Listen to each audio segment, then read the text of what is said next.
না এবং শরীরের দুর্বলতা যায় না। দয়া করে এর জন্য কি কোনো রুকিয়া আছে আমাকে জানাবেন। প্রিয় ভাইয়েরা, রুকিয়া শারঈয়া এটা আল্লাহ রাব্বুল আলামিনের পক্ষ থেকে দেওয়া নবীজি সাল্লাল্লাহু আলাইহি ওয়াসাল্লামের অন্যতম একটা নিয়ামত। আমরা যত ধরনের ট্রিটমেন্ট করি সাথে রুকিয়া শারঈয়া আমাদের জন্য গুরুত্বপূর্ণ। মাথা ব্যথার জন্য অনেকের আছে মাথা ব্যথা হওয়ার কারণে এটা ছাড়ে না, আপনি একটু চোখটা দেখান, মাইগ্রেনের প্রবলেম আছে কিনা দেখান, অথবা ডাক্তারের ভালো একজন ডাক্তারের পরামর্শ নিয়ে যদি সিটি স্ক্যান করা লাগে, অনেক সময় ইন্টারনাল অনেক বিষয় থাকে, অনেক হিলিং হয়, এগুলোর জন্য অনেক কিছু থাকতে পারে। সাথে সাথে রুকিয়ার একটা দিক হচ্ছে 7টা সূরা ফাতিহা পড়া। প্রত্যেকবার আলাদা আলাদা করে পড়ার পরে আপনার মাথার যে অংশে ব্যথা সেই অংশে আপনার ফু দেওয়া। মাথায় ফু দেওয়ার ক্ষেত্রে হাতের মধ্যে ফু দিয়ে এরপরে কপালে নেওয়া এবং এইভাবে আপনার জন্য 7বার করে সূরা ফাতিহা পড়া। এইটা হচ্ছে 1 নম্বর রুকিয়া। সূরা ফাতিহা হচ্ছে শিফা। 2 নম্বর সেটা হচ্ছে 3টা কুল, যেটা আমরা গা বন্ধের জন্য করি, ইখলাস, ফালাক, নাস। রাসূলুল্লাহ সাল্লাল্লাহু আলাইহি ওয়াসাল্লাম এরপরে ফু দিতেন মাথার থেকে কপালের সামনে দিক, আমরা হচ্ছে পেছন দিকে করি, পেছনে না। এটার যে ময়েশ্চারটা ফু দিলেন ওইটা কপাল সহ ধরে আপনার পুরা গা, ইখলাস, ফালাক, নাস 3টা পরে ফু দিয়ে একবার, আবার একবার, আবার একবার, 3বার। এটা 2 নম্বর আমল। এই দুটো আমল যদি আপনি করেন ইনশাআল্লাহ, সাথে যদি ট্রিটমেন্ট যেগুলি আছে সেগুলো যদি গ্রহণ করেন, আল্লাহ চাইলে ইনশাআল্লাহ আপনার মাথা ব্যথা চলে যেতে পারে ইনশাআল্লাহ। আরেকটা বিষয় হচ্ছে যে আমাদের অনেক সময় আমরা আমাদের শারীরিক শক্তি পাই না, এটার সাথে কিন্তু একটা জড়িত আছে। শারীরিক দুর্বলতার কারণেও মানুষের মাথা ব্যথা হতে পারে। সেই ক্ষেত্রে সূরা মুলকের 4 নম্বর আয়াত অনেক সালাফরা পড়তে বলেন, ফারজি'ল বাসারা কাররাতাইন ইয়ানকালিব ইলাইকাল বাসারু খাসিয়ান ওয়া হুয়া হাসিন। আপনি যদি এইটা আমল সকাল সন্ধ্যা এই সূরা মুলকের 4 নম্বর আয়াতটা পড়েন, তাহলে আল্লাহ রাব্বুল আলামিন আপনাকে একটা শারীরিক সক্ষমতা দান করবেন। আরেকটা দোয়ার কথা বলা হয় নিজের উদ্যম বৃদ্ধির জন্য, এই দোয়াটি অনেক কার্যকর। আল্লাহুম্মা ইন্নী আসআলুকা কুওয়াতা ফি তাআতিক ওয়া নাশাতান ফি ইবাদাতিক। আল্লাহ, আপনি আমার শারীরিক সক্ষমতা বৃদ্ধি করেন, ওয়া নাশাতান ফি ইবাদাতিক, আপনার ইবাদতে আমার উদ্যম বাড়ায় দেন। সাথে প্রত্যেক রোগের সাথে কোরআনের 2টা মেডিসিন ডায়েট, এই 2টা গ্রহণ করার জন্য চেষ্টা করবেন। একটা হচ্ছে বেশি বেশি করে মধু খাওয়া, আর 2 নম্বর হচ্ছে বেশি বেশি করে আল্লাহ রাব্বুল আলামিনের জিকিরের মধ্যে নিজের নফসকে জড়িত রাখা। এই 2টা ডাইরেক্ট মেডিসিন। এটা যদি করেন ইনশাআল্লাহ আপনার মাথা ব্যথা চলে যেতে পারে এবং ইনশাআল্লাহ আল্লাহ চাইলে আপনি আপনার শরীরের সক্ষমতা আবার ফেরত পাবেন ইনশাআল্লাহ। একজন জিজ্ঞাসা করেছেন, কাউকে না জিজ্ঞাসা করে হোয়াটসঅ্যাপ গ্রুপে যুক্ত করা হয়। আমি অনেক গ্রুপে জানি না আমাকে ঢুকিয়ে ফেলা হয়, মেসেঞ্জার গ্রুপেও অ্যাড করা হয়। এমন অনেক গ্রুপ আছে যেগুলো আমাকে বিব্রত করে ফেলে, অথচ এই মানুষগুলোকে কিছু বলতেও পারি না। শরীয়ত কে এলাও করে? প্রিয় ভাইরা, খুব চমৎকার একটি জিজ্ঞাসা এটি আমি মনে করি।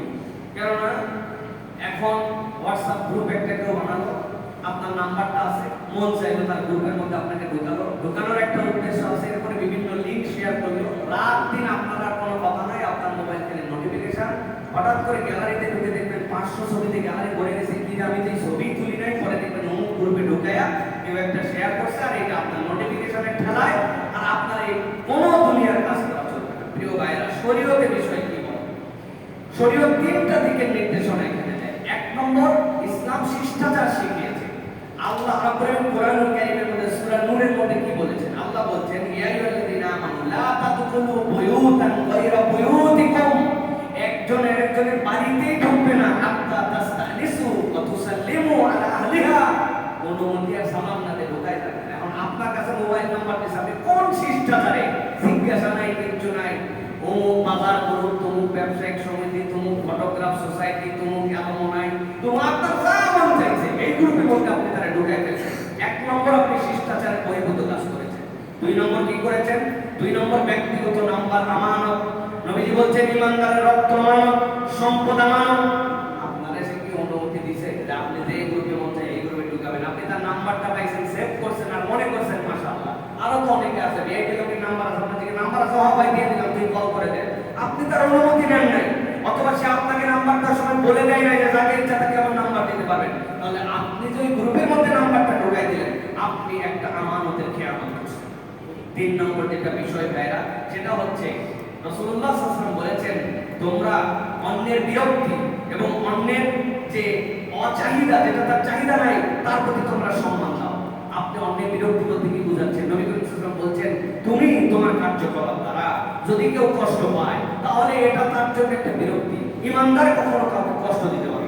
আপনি এমন একটা কাজে ঢুকেছেন, এই লোক বলতে পারতেছে না কিন্তু নিজেই বিব্রত যে ভাই এই গ্রুপে আমার ঢোকালো কেন।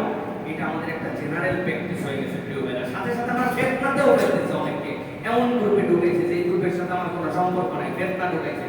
আমাদের কতকে কত গ্রুপে ঢুকেছে, এর মধ্যে মহা মহা গ্রুপ আছে, সকাল সন্ধ্যা রবি এয়ারটেল অমুক তমুক অফার। ও ভাই আমার তো নাম্বারই একটা, তো ভিন্ন কোম্পানি, তো আপনি আমার এর মধ্যে ঢুকেলেন কেন? অমুক তমুক পাড়া মহল্লা, আল্লাহু আকবার। আর আমি একমাত্র মানবাজার একটা নাম্বার, দুনিয়াতে একটা নাম্বার, কোন দ্বিতীয় নাম্বার নাই। বন্ধ থাকলে ওইটা, কোন থাকলে ওইটা, জনগণের কাছেও যেটা, আমার ওয়াইফের কাছে ওইটা, একটাই নাম্বার। আমি যে কি ঠেলায় আছি আমার আল্লাহ জানে, আমি জানি। বিশ্বাস হয় না? আজকে সকালবেলা ক্লিয়ার করছি, ক্লিয়ার করার পরে এখন হোয়াটসঅ্যাপে মেসেজ হচ্ছে 22,900।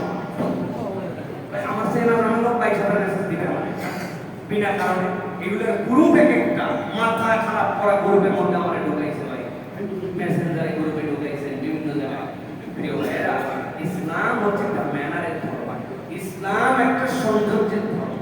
ম্যানারহীন হবেন না, অভদ্র হতে আল্লাহ পছন্দ করেন না। আল্লাহ আমাদের ভদ্রতা জ্ঞান, আমাদের মধ্যে থেকে ভদ্রতা জ্ঞান একদম যাওয়ার পর্যায়ে প্রায় রাত 3টার সময় ভিডিও করবে। হুজুর আপনি তাহাজ্জুদে উঠবেন জানি চিন্তা করছেন ওনার প্রেডিকশন, আমি ঘুমের ঠেলায় খাই কে তাহাজ্জুদ করবে? ম্যানার বিরাট বড় নিয়ামতের নাম।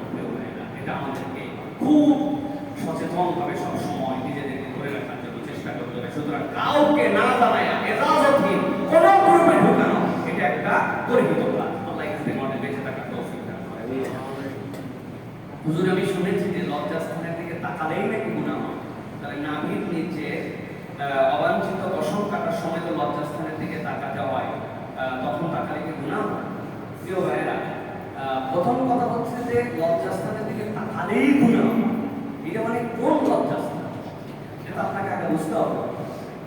আপনি আপনার বৈধ যেটা সেই জায়গার কথা, অবৈধভাবে তো তাকানোটাই গুনাহ। তাহলে আপনি আপনার যে কাজ আল্লাহ রাব্বুল আলামিন রাসূলুল্লাহ সাল্লাল্লাহু আলাইহি ওয়াসাল্লাম দায়িত্ব দিয়েছেন সেই লজ্জাস্থানে আপনি যদি আপনার পরিষ্কার পরিচ্ছন্নতার দিকে তাকান, এটা গুনাহ হবে না। সুতরাং আপনার এই জানাটার মধ্যেই গ্যাপ আছে, লজ্জাস্থানের দিকে তাকালেই গুনাহ হয়, এটা সঠিক কথা নয়। প্রিয় ভাইরা, আল্লাহ রাব্বুল আলামিন কোরআনুল কারীমের মধ্যে বলেছেন, হুন্না লিবাসুল লাকুম ওয়া আনতুম লিবাসুল লাহুন্না। স্বামী স্ত্রী একে অপরের পোশাকের মতো, সুতরাং তারা তাদের মতো করে নিজেরা একত্রিত তাদের জীবন যাপন করবেন। এখন সেখানেও যদি আপনি গুনাহ খুঁজে বেড়ান তাহলে তো বড় মুসিবত। নবী করিম সাল্লাল্লাহু আলাইহি ওয়াসাল্লাম সওয়াব বলছেন, ইয়া রাসূলুল্লাহ রাতে আমি আমার স্ত্রীর সাথে থাকি, এইটা কি আপনি সওয়াব বলেন? তুমি যদি তোমার স্ত্রীর সাথে না থাকতে তাহলে তোমার এই জৈবিক চাহিদা চরিতার্থের জন্য অন্য কোথাও যেতে যাওয়া লাগতে পারতো, চাহিদা তৈরি হতে পারতো। অন্য কোথাও গেলে কি তোমার গুনাহ না সওয়াব হতো? গুনাহ। তাহলে তুমি বৈধ জায়গায় আসো, আল্লাহ তোমার